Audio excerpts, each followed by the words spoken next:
সেজদায় আমরা যত ছোট হই এর চেয়ে ছোট আর হওয়া যায় না। সেজদায় আমরা যতটা বিনয়ী হই একটা মানুষ এর চেয়ে বিনয়ী আর হতে পারে না। এই তো নামাজ শুরু করলাম, আল্লাহু আকবার, এরপর রুকুতে জাস্ট বো ডাউন আর হেড, মাথা একটু ঝুঁকালাম, আর সেজদায় একেবারে মাথাটারে মাটিতে মিলিয়ে দিলাম।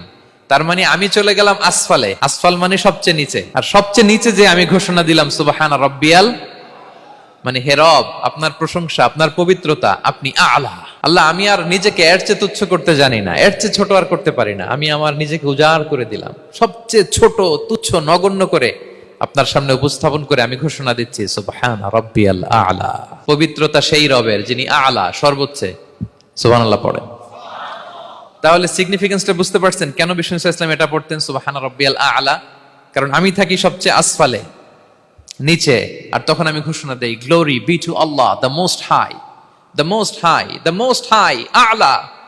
আল্লাহ, আমি একেবারে নিচে কিন্তু তুমি হচ্ছে আলা।